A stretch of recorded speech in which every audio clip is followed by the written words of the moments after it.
In this lesson, we'll be looking at working autonomously and collaborate with other team members. Autonomous type of working means you are not really looking for supervision and always being motivated to work. You know what you're supposed to do and you do that. Our outcomes for this lesson will be team members are given sufficient support for them to achieve their work or project objectives. It is obvious usually when you find yourself in a position of power to give people responsibilities, but sometimes it is not obvious for you to realize that you have the biggest responsibility, and your biggest responsibility is to make sure that whatever is needed by the team members to achieve their goals is available. This could be resources that could even require you to work harder than other team members by being able to provide them maybe the internet and other resources that are needed for each project to be able to be accomplished. Team members are consulted with. Another thing, when you're part of a team, especially now when there are dynamics happening, such as friendships forming and stuff like that, you might find out that other people are making decisions without consulting others. That's a terrible thing to ever happen in a team and it should be stopped. So you should always make sure that you consult with other team members and make sure that they understand and they're on the same page with whatever decisions are being made.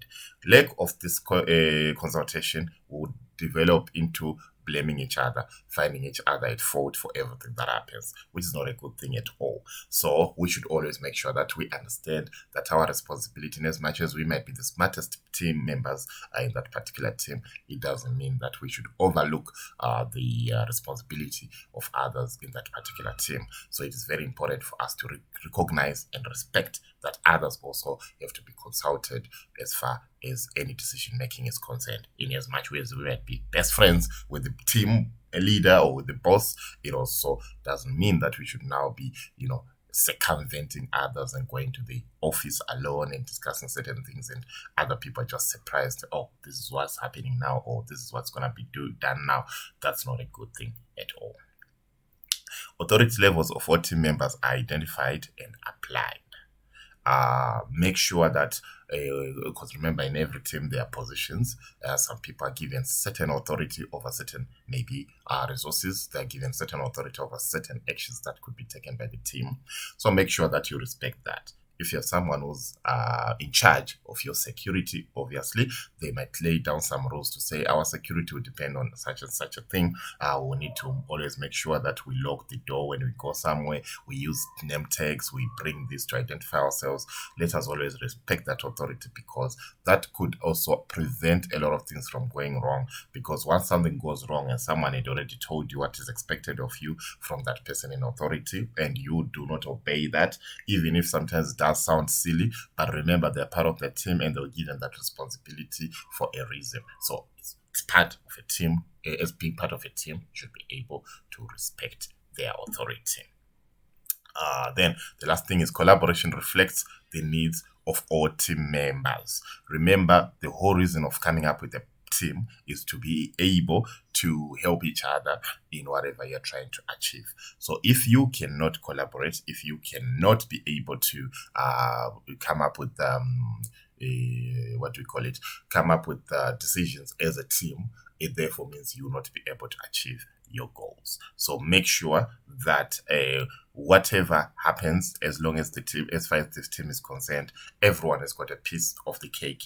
They have certain responsibilities.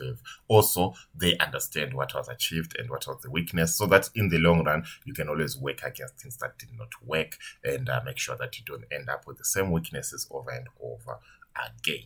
That's basically it about working autonomously and collaborating with other team members. I think one of the most important things to always respect about being part of a team is that you can either be the strongest link or the weakest link. So the best thing you can always do is to make sure that all your responsibilities are done.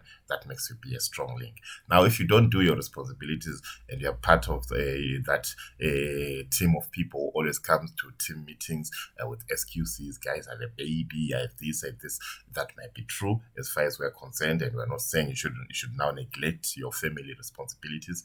But the other thing you should always remember is that we did not bring up this team for us to discuss your personal problems. Once your personal problems become part of the team problems, we have a problem indeed.